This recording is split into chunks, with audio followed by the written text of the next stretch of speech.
വിശദമായി തന്നെ എഴുതി കുടുങ്ങി സഖാവി പി.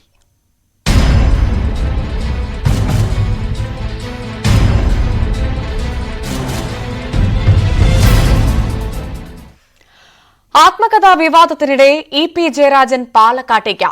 LDF സ്ഥാനാർത്ഥി ഡോക്ടർ പി സരിനായി ഇ.പി. വോട്ട് തേടും. വൈകിട്ട് സ്റ്റേഡിയം സ്റ്റാൻഡ് പരിസരത്ത് നടക്കുന്ന പൊതുയോഗത്തിലാണ് ഇ.പി. പങ്കെടുക്കുക. പാലക്കാട് LDFന്റെ ജയം ഉറപ്പെന്ന കണ്ണൂരിൽ നിന്ന് പാലക്കാട്ടേക്ക് തിരിക്കും മുൻപ് ഇ.പി. പ്രതികരിച്ചു. ആദ്യം ഇ.പിയുടെ വാക്കുകൾ. ആരെന്ത് ശ്രമിച്ചാൽ CPM-നെ തോൽപ്പിക്കാൻ കഴിയില്ല.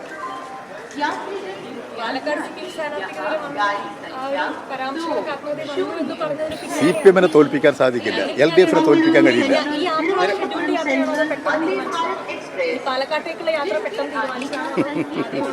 അതൊന്നും പ്രസക്തമായ ചോദ്യമല്ല. നിങ്ങൾ തന്നെ ഇന്നലെ പറഞ്ഞുകൊണ്ടിരിക്കുന്നുണ്ടല്ലോ.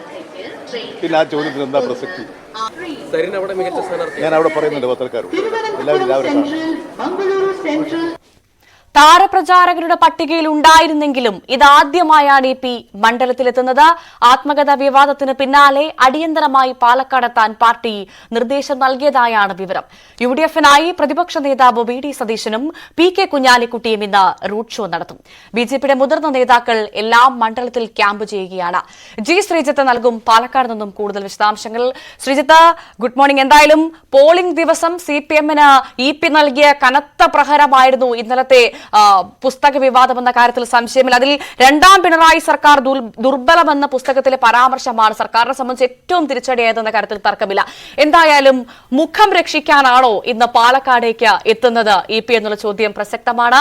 അതിന് കാരണം അതിങ്ങനെയാണ്. ഇന്നലെ ഇ.പി. പറഞ്ഞത്, പ്രധാനമായും സരിത്തിനെ കുറിച്ച് പറഞ്ഞത് അത് ഇങ്ങനെയായിരുന്നു. കെട്ടിയിറക്കിയ സ്ഥാനാർത്ഥിയാണ്, മറുകണ്ഠം ചാടി എന്നതാണ് പ്രധാനമായും സരിത്തിനെ കുറിച്ച് പറഞ്ഞത്. അപ്പോൾ മുഖം രക്ഷിക്കാനുള്ള നടപടിയാണോ പാലക്കാട്ടേക്കുള്ള വരവ്?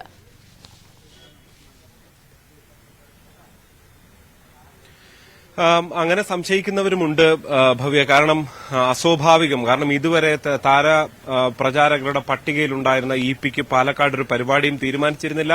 പാലക്കാടേക്ക് എന്ന് ഇ.പി. വരും എന്നുള്ള തീരുമാനങ്ങളോ പ്രഖ്യാപനങ്ങളോ അത്തരം അറിയിപ്പുകളോ ഒന്നും ഉണ്ടായിരുന്നില്ല. ഇപ്പൊ ഇന്നലെ ഒരു വിവാദമുണ്ടായതിന് തൊട്ടു പിന്നാലെ ഇ.പി. ഇവിടേക്ക് വളരെ പെട്ടെന്ന് എത്തുമ്പോൾ സ്വാഭാവികമായുള്ള സംശയം അങ്ങനെ തന്നെയാണ് എന്ന് തന്നെ പറയേണ്ടി വരും. നേരത്തെ ചോദിച്ച പോലെ ഇ.പി. ആണോ ഈ പാർട്ടിക്ക് അടികൊടുത്തത്, തെരഞ്ഞെടുപ്പിൽ അടികൊടുത്തത്, അതോ UDF-ന്റെ ഒരു ഗൂഢാലോചന ഇതിലുണ്ടോ? ആ ഒരു സിദ്ധാന്തം അവതരിപ്പിക്കുകയാണ് CPM ഇന്ന് ചെയ്യുന്നത് എന്നാണ് നമുക്ക് രാവിലെ മുതൽ തെരഞ്ഞെടുപ്പ് പ്രചരണ വേദികളിൽ കാണാൻ സാധിക്കുന്നത്. സ്ഥാനാർത്ഥി സരിൻ ഉൾപ്പെടെ ചൂണ്ടിക്കാണിക്കുന്നത് ഇത് വി.ഡി. സതീശന്റെ ഗൂഢാലോചനയാണ്. അതായത് ഈ പുസ്തക പ്രസാധകരുമായി ചേർന്നുകൊണ്ട് വി.ഡി. സതീശൻ നടത്തിയ ഗൂഢാലോചനയാണ്. അങ്ങനെയാണ് ഈ ഒരു വിവാദം തുടങ്ങുന്നത് എന്ന മറുപടിയാണ് CPM നടത്തുന്നത്. എന്തായാലും യാതൊരു തരത്തിലുള്ള ആശങ്കയും ഇതുമായി ബന്ധപ്പെട്ട് ഇനി ഉണ്ടാകാൻ പാടില്ല എന്ന് CPM ആഗ്രഹിക്കുന്നുണ്ട്. അതുകൊണ്ട് തന്നെയാണ് വളരെ വേഗത്തിൽ ഇ.പി.യുടെ ഒരു വരവ് പാലക്കാട്ടേക്ക് ഉണ്ടാകുന്നത് എന്ന് തന്നെ പറയേണ്ടി വരും. ഏതാണ്ട് 10:11 മണിയോടുകൂടി ഷൊർണൂർ റെയിൽവേ സ്റ്റേഷനിലാണ് ഇ.പി. ഇറങ്ങുക. അതിനുശേഷം കാർ മാർഗം പാലക്കാട്ടേക്ക് വരും. ഒരുപക്ഷെ ഷൊർണൂരിൽ തന്നെ അദ്ദേഹം മാധ്യമങ്ങളെ കാണാനുള്ള സാധ്യത ഉണ്ട് എന്ന് തന്നെയാണ് നമുക്ക് മനസ്സിലാക്കുന്നത്. എന്തായാലും ഇന്ന് അല്ലെങ്കിൽ പാലക്കാട് വാർത്താ സമ്മേളനം ഉണ്ടാകുമെന്നാണ് അറിയുന്നത്. വൈകുന്നേരമാണ് ഇ.പി.യുടെ പരിപാടിയുള്ളത്. സരിനെതിരെ പുസ്തകത്തിൽ നിലപാടെടുത്തു എന്ന് പറയുമ്പോൾ ഇന്ന് രാവിലെ തന്നെ കണ്ടപ്പോൾ അദ്ദേഹം സരിൻ അവിടെ ജയിക്കും എന്ന് കൃത്യമായി പറയുകയാണ്. എന്തായാലും വൈകാതെ സരിന്റെ പ്രതികരണം കൂടി ഇക്കാര്യത്തിൽ നമുക്ക് ലഭ്യമാക്കാനാകും എന്ന് തന്നെയാണ്. അതാണ് ശ്രീജിത്ത്, ഇരുട്ടി വെളുക്കും മുൻപ് സരിൻ മറുകണ്ഠം ചാടി എന്നാണ് പ്രധാനമായും ഇ.പി. ഇന്നലെ പുസ്തകത്തിൽ പറഞ്ഞത് എന്നാണ് പറയപ്പെടുന്നത്. കാരണം അദ്ദേഹം പറയുന്നു അദ്ദേഹം അങ്ങനെ എഴുതിയിട്ടില്ല എന്ന് അദ്ദേഹം പറയുമ്പോൾ നമ്മൾക്ക് അങ്ങനെ പറയാൻ പറ്റില്ലല്ലോ. എന്തായാലും ഇരുട്ടി വെളുക്കും മുൻപ് മറുകണ്ഠം ചാടി എന്നുള്ളതാണ് പുസ്തകത്തിലെ വാചകം. അതിങ്ങനെയാണ്. അപ്പോൾ സ്വാഭാവികമായും ഇന്ന് അദ്ദേഹം പറയുന്നു, അല്പസമയം മുൻപ് മാധ്യമങ്ങൾ കണ്ടപ്പോൾ അദ്ദേഹം പറയുന്നു വിജയിച്ചിരിക്കും പാലക്കാട് ഇടതുമുന്നണി എന്ന കാര്യത്തിൽ അദ്ദേഹത്തിന് സംശയമില്ല എന്ന് പറയാം. അങ്ങനെ സ്വാഭാവികമായും ഇന്ന് എന്തൊക്കെയായിരിക്കും അദ്ദേഹം പറയാൻ പോകുന്ന കാര്യം ശ്രദ്ധേയമല്ലേ ശ്രീജിത്ത്?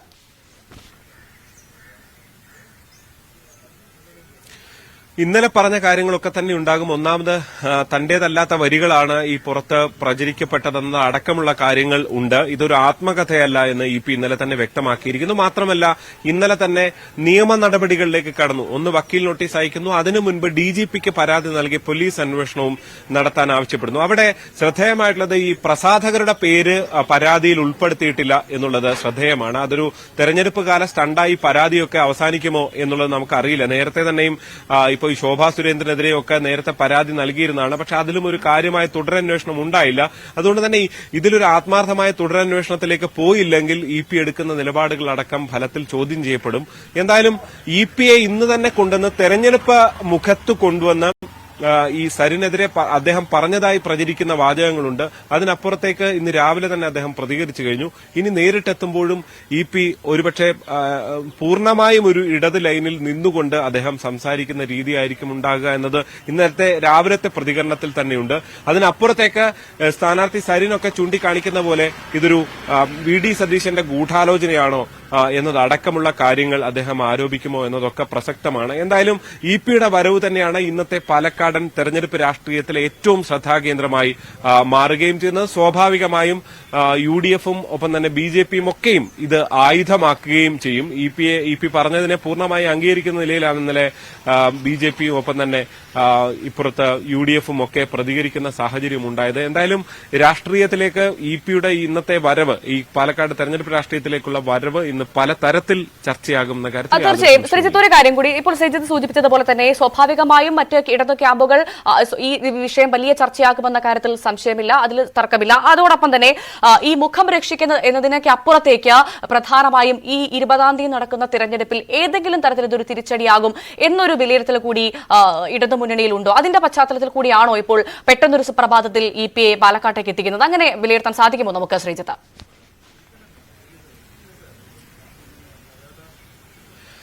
ഭവ്യ, സ്വാഭാവികമായും അത്തരം സാധ്യതകൾ അവർ കാണുന്നുണ്ട് എന്ന കാര്യത്തിൽ യാതൊരു സംശയവുമില്ല. അതുകൊണ്ട് തന്നെ അത്തരം സാധ്യതകളെ മറികടക്കാൻ, അത് പരിഹരിക്കാനുള്ള ശ്രമമാണ് ഇന്നത്തെ വരവ് എന്ന് തന്നെ കണക്കാക്കേണ്ടി വരും.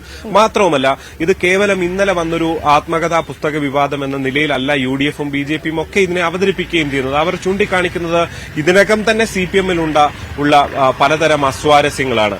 അത് മറനീക്കി പുറത്തു വന്നിരുന്നു എന്നുള്ളതാണ് അവർ ചൂണ്ടിക്കാണിക്കുന്നത്. പ്രവർത്തകർക്കിടയിലടക്കം അത്തരം പല വികാരങ്ങളുമുണ്ട്, പല ചേരികളുണ്ട് എന്നൊക്കെ ചൂണ്ടിക്കാണിച്ചുകൊണ്ടാണ് UDF ഒക്കെ ഈ ഒരു അവസരം മുതലെടുക്കാനുള്ള ശ്രമം നടത്തുന്നത്. അതിനെ മറികടക്കുക എന്ന തന്ത്രം എന്തായാലും ഇപ്പോൾ CPM നടത്തുന്നു. അത് EP എന്തു പറയുന്നു, എങ്ങനെ പറയുന്നു, ഇനിയുള്ള ദിവസങ്ങളിലും EPയുടെ പ്രചരണ പരിപാടികൾ ഇവിടെ ഉണ്ടാകുമോ എന്നതെല്ലാം വളരെ പ്രധാനപ്പെട്ടതാണ്. എന്തായാലും ഒരു കാര്യം ഉറപ്പാണ്, EP ഇന്ന് വരികയും ഇവിടെ എന്തൊക്കെ കാര്യങ്ങളാണ് പറയുകയും ചെയ്യുന്നത് എന്നതനുസരിച്ചായിരിക്കും തുടർ രാഷ്ട്രീയ ചലനങ്ങൾ ഉണ്ടാകുക. ഭവ്യ, വളരെ വ്യക്തമാണ്. ശ്രീജിത്താണ് വിശദ വിവരങ്ങൾ പാലക്കാട് നിന്നും പങ്കുവച്ചത്. EP ജയരാജന്റെ ആത്മകഥാ വിവാദം CPM പരിശോധിക്കും. പാലക്കാട് ഉപതെരഞ്ഞെടുപ്പിന് ശേഷമാകും വിഷയം ചർച്ച ചെയ്യുക. നാളത്തെ സെക്രട്ടേറിയറ്റ് യോഗത്തിൽ EP പങ്കെടുക്കും. VV അരുൺ നൽകും കൂടുതൽ വിശദാംശങ്ങൾ. Arun, good morning. എന്തായാലും ഇന്നലെ നമ്മൾ ഈ വിഷയത്തിൽ MP ഗോവിന്ദൻ അടക്കം പ്രതികരണം കേട്ടതാണ്. EP പറഞ്ഞതിൽ അപ്പുറത്തേക്ക് തങ്ങൾക്കൊന്നും പറയാനില്ല. EP പറഞ്ഞത് ഞങ്ങൾ വിശ്വാസത്തിലെടുക്കുന്നു എന്നതാണ് സംസ്ഥാന സെക്രട്ടറി അടക്കം പറഞ്ഞത്. പക്ഷെ അപ്പോൾ പോലും അരുൺ, ഈ ബാല്യകാലം മുതലുള്ള കാര്യങ്ങളടക്കം കൃത്യമായി വിശദീകരിച്ചുകൊണ്ട് ചിത്രങ്ങൾ സഹിതം രേഖപ്പെടുത്തിയ ഒരു പുസ്തകത്തിന്റെ ഉള്ളടക്കം താൻ അറിയാതെയാണെന്നുള്ള EPയുടെ ന്യായം അല്ലെങ്കിൽ EPയുടെ വിശദീകരണം, അത് അത്രമാത്രം അങ്ങ് വിശ്വാസത്തിലെടുക്കുന്നുണ്ടോ പാർട്ടി? അങ്ങനെ നമ്മൾ മനസ്സിലാക്കണമോ? പ്രധാനമായും നാളെ സെക്രട്ടറി അടക്കം ചേരുമ്പോൾ വലിയ ചർച്ചയാകില്ലേ ഈ വിഷയം? ഭവ്യ, EP ജയരാജൻ ഇന്നലെ രാത്രി നമ്മളോട് സംസാരിച്ചിരുന്നു. നമ്മുടെ രാത്രി 7 മണി ചർച്ചയുടെ സമയത്ത് അദ്ദേഹം നമ്മളോട് സംസാരിക്കുകയും നമ്മൾ അദ്ദേഹത്തിന് വിശദീകരണമായി കൊടുക്കുകയും ചെയ്ത വാർത്ത ഇപ്രകാരമാണ്. അത് ഈ പുസ്തകം എന്റേതല്ല, ഈ ആത്മകഥ എന്റേതല്ല എന്ന് ഞാൻ ഒരിടത്തും പറഞ്ഞിട്ടില്ല. അദ്ദേഹം വാർത്ത പലതവണ അദ്ദേഹം മാധ്യമങ്ങളുമായി കണ്ടു. അപ്പോഴൊക്കെ വന്ന വാർത്തകളിലെ ഒരു വിശദീകരണം അദ്ദേഹം നടത്തിയത്, ഈ പുസ്തകം ആത്മകഥ എന്റേതാണെന്ന് ഞാൻ ഒരിടത്തും പറഞ്ഞിട്ടില്ല. അതിലെ ഭൂരിഭാഗം കാര്യങ്ങളും എന്റെ ആത്മകഥയിലെ ഭാഗങ്ങൾ തന്നെയാണ്, അല്ലെങ്കിൽ ഞാൻ എഴുതു തന്നെയാണ്. പക്ഷേ അതിൽ ചില കാര്യങ്ങൾ ഞാൻ അറിയാത്തതും എഴുതാത്തതുമായ കാര്യങ്ങൾ ചേർത്തിട്ടുണ്ട്. അതാണ് എന്റെ ആർഗ്യുമെന്റ്. അതേപ്പറ്റി വേണം അന്വേഷിക്കേണ്ടത്. അതാണ് ഞാൻ പരാതി നൽകിയത്. അതായത് ഈ പുസ്തകത്തിലെ തന്റെ ബാല്യം, പാർട്ടി പ്രവർത്തന തുടക്കം, സമരകാലം, അതുപോലെ നേതാക്കളുമായുള്ള ബന്ധം തുടങ്ങിയ കാര്യങ്ങളൊക്കെ വിശദീകരിക്കുന്ന ഭാഗം താൻ എഴുതി തന്നെയാണ് EP ചെയ്യാൻ സമ്മതിക്കുന്നു. അത് എങ്ങനെ പുറത്തുപോയി എന്ന കാര്യത്തിലാണ് സംശയമുള്ളത്. മറ്റൊന്ന്, ഈ ഇടതുമുന്നണിയുടെ പാലക്കാട്ടെ സ്ഥാനാർത്ഥി സരിനെ പറ്റി പറയുന്ന കാര്യങ്ങൾ ഉൾപ്പെടെയുള്ള ചില ഭാഗങ്ങൾ താൻ അറിയാത്തതോ പറയാത്തതോ ആണ്. അതെങ്ങനെ വന്നു എന്ന കാര്യത്തിലാണ് ഗൂഢാലോചന ഉണ്ടെന്ന് EP ജയരാജൻ ആരോപിക്കുന്നത്. അതിനാണ് അദ്ദേഹം അന്വേഷണം ആവശ്യപ്പെടുന്നത്. ഏതായാലും EP കാര്യങ്ങൾ ഒരിക്കൽ കൂടി വിശദീകരിക്കുമെന്നാണ് പ്രതീക്ഷിക്കപ്പെടുന്നത്. അല്പസമയത്തിനകം അദ്ദേഹം ഷൊർണൂരിൽ എത്തിച്ചേരും. കണ്ണൂരിൽ നിന്ന് ഷൊർണൂരിൽ എത്തിച്ചേരും. അതിനുശേഷം പാലക്കാട് മാധ്യമങ്ങളെ കാണാനും സാധ്യതയുണ്ട്. വാർത്താ സമ്മേളനം നടത്താൻ ഉള്ള തീരുമാനമുണ്ട് എന്നാണ് നമുക്ക് അറിയാൻ കഴിയുന്നത്. അവിടെ കൂടുതൽ കാര്യങ്ങൾ EP ജയരാജൻ വിശദീകരിക്കും. EP പറയുന്ന ഒരു പൊരുത്തക്കേടുള്ളത് ഇങ്ങനെ താൻ ആർക്കും ഈ പുസ്തകം പ്രിന്റ് ചെയ്യാനോ അല്ലെങ്കിൽ പ്രസിദ്ധീകരിക്കാനോ ഉള്ള അനുമതി കരാർ നൽകിയിട്ടില്ല എന്നുള്ളതാണ്. ആ കരാർ നൽകാതെ അതിനുള്ള പ്രൂഫ് കോപ്പി പോലും ആർക്കും കൈമാറിയിട്ടില്ല. അതിലൊരു അവ്യക്തതയുണ്ട്, അല്ലെങ്കിൽ അതിലൊരു വിശ്വാസ്യത കുറവുണ്ട്. കാരണം എങ്ങനെയാണ് EP ജയരാജൻ എഴുതിയ ഒരു പുസ്തകം അല്ലെങ്കിൽ അദ്ദേഹത്തിന് വേണ്ടി ആരെങ്കിലും എഴുതുകയോ അല്ലെങ്കിൽ പകർത്തി എഴുതുകയോ ഒക്കെ ചെയ്ത ഒരു പുസ്തകത്തിന്റെ ഭാഗം അല്ലെങ്കിൽ ഒരു ആത്മകഥയുടെ ഭാഗം എങ്ങനെയാണ് DC ബുക്സിന്റെ കയ്യിലെത്തിയത്? അത് EP-യും അദ്ദേഹത്തോട് അടുത്തു നിൽക്കുന്നവരോ നൽകാതെ DC ബുക്സിൽ ലഭിക്കാൻ ഇടയില്ല. DC ബുക്സിൽ അതിലെന്തെങ്കിലും കൂട്ടിച്ചേർത്തോ? ചേർത്തു എന്ന ആരോപണമാണ് ഇപ്പോൾ സ്വാഭാവികമായും EP-യും അദ്ദേഹത്തോടൊപ്പമുള്ളവരും ഉയർത്തുന്നത്. EP പറയാത്ത കാര്യങ്ങൾ, EP എഴുതാത്ത കാര്യങ്ങൾ ഈ പുസ്തകത്തിന്റെ രൂപം മാത്രമാണ്, അതിന്റെ ഭാഗമായി വന്നിട്ടുണ്ട്. മറ്റൊന്ന്, ഇതിന്റെ പേര് അത് കട്ടൻ ചായയും പരിപ്പുവടയും EP ജയരാജനെ കളിയാക്കാൻ എതിരാളികളും അതുപോലെ തന്നെ മാധ്യമങ്ങളിലെ സത്യാർ പരിപാടികളിലുമൊക്കെ ആക്ഷേപഹാസ്യ പരിപാടികളിലുമൊക്കെ ഉപയോഗിക്കുന്ന ഏറ്റവും പ്രധാനപ്പെട്ട ഒരു വാചകമാണ് കട്ടൻ ചായയും പരിപ്പുവടയും എന്ന EP ജയരാജന്റെ. കട്ടൻ ചായയുടെയും പരിപ്പുവടയുടെയും കാലം കഴിഞ്ഞു, അത് കഴിച്ചുകൊണ്ടുള്ള രാഷ്ട്രീയ പ്രവർത്തനത്തിന്റെ കാലം കഴിഞ്ഞു എന്ന EP ജയരാജന്റെ പ്രശസ്തമായ ഒരു സ്റ്റേറ്റ്മെന്റ്. അത് ഒരിക്കലും ആ പുസ്തകത്തിന് താൻ എങ്ങനെ തന്നെ കളിയാക്കാൻ ഒരു പേരിടുമോ എന്ന ചോദ്യമാണ് EP ഉയർത്തുന്നത്. മാത്രമല്ല, അതിന്റെ കവർ പേജ് തീരുമാനിക്കപ്പെട്ടിട്ടില്ല, അതിന്റെ മുഖവുര എഴുതിയിട്ടില്ല, അതിന്റെ കൺക്ലൂഷൻ ആയിട്ടില്ല. ഇനിയും 100 പേജുകൾ അതിൽ എഴുതാനുമുണ്ട്, അല്ലെങ്കിൽ അത് വിവിധ ഘട്ടങ്ങളിലുമാണ്. അങ്ങനെ ഒരു പൂർത്തിയാകാത്ത ഒരു പുസ്തകത്തിന്റെ ഭാഗം എങ്ങനെ DC ബുക്സിൽ കിട്ടി? തന്റെ അറിവില്ലാതെ എങ്ങനെ ഈ പുസ്തകം പുറത്തുവിട്ടു? ഇതാണ് EP ജയരാജൻ ചോദിക്കുന്ന ചോദ്യം. പാർട്ടിയോടും അദ്ദേഹം വിശദീകരിക്കാൻ പോകുക സ്വാഭാവികമായും ഈ നിലപാട് തന്നെയായിരിക്കും. താൻ പുസ്തകം എഴുതി തുടങ്ങിയെന്നുള്ള വസ്തുതയാണ്, പക്ഷേ ഇതിൽ വന്ന പല കാര്യങ്ങളും താൻ അറിയാതെ ഉള്ളതാണ്, തന്റെ നിലപാടല്ല എന്ന വിശദീകരണമാകും EP ജയരാജൻ നൽകുക. ഇന്ന് അദ്ദേഹം പാലക്കാടും അദ്ദേഹം നാളെ തിരുവനന്തപുരത്തേക്ക് പോകും. തിരുവനന്തപുരത്ത് CPM-ന്റെ സംസ്ഥാന സെക്രട്ടറി യോഗത്തിനകം അദ്ദേഹം പങ്കെടുക്കും. സ്വാഭാവികമായും ഇക്കാര്യം അവിടെ ഇത് വിശദീകരിക്കാൻ EP നിർബന്ധിതമാകും. പക്ഷേ പാർട്ടി ഈ സമയത്ത് അദ്ദേഹത്തിന് ഇതിനെ ഒരു വിശദീകരണമോ അല്ലെങ്കിൽ ഇത് വലിയ വിവാദമായി ചർച്ച ചെയ്യാനോ CPM ആഗ്രഹിക്കില്ല. കാരണം തെരഞ്ഞെടുപ്പ് കാലമാണ്. അതിനുശേഷം ഈ വിഷയത്തിൽ വിശദമായ ചർച്ച CPM ഉണ്ടാകുമെന്ന് ഉറപ്പാണ്. തീർച്ചയായും. എന്തായാലും BJP നേതാവിനെ കണ്ട കാര്യം കഴിഞ്ഞ ലോക്സഭാ തെരഞ്ഞെടുപ്പ് കാലത്ത് വെളിപ്പെടുത്തി പാർട്ടിയെ വെട്ടിലാക്കിയ EP സമാന പ്രതിസന്ധി സൃഷ്ടിച്ചതോടുകൂടി ഈ വിഷയം കൂടുതൽ ഗൌരവത്തിൽ പാർട്ടി എടുക്കുമോ എന്നാണ് ഇനി നമുക്ക് അറിയാനുള്ളത്. നാളെ എന്തായാലും അക്കാര്യത്തിലൊരു തീരുമാനമാകും. അതോടൊപ്പം ഇന്ന് പാലക്കാട് EP വരുമ്പോൾ അദ്ദേഹം എന്തായിരിക്കും മാധ്യമങ്ങളോട് അവിടെ സംസാരിക്കുമെന്ന് നേരത്തെ പറഞ്ഞു കഴിഞ്ഞു. അപ്പോൾ അദ്ദേഹം എന്താണ് സംസാരിക്കാൻ പോവുക എന്നതും വളരെ പ്രധാനപ്പെട്ട കാര്യമാണ്. VV അരുണാണ് വിശദ വിവരങ്ങൾ പങ്കുവച്ചത്. നന്ദി അരുൺ.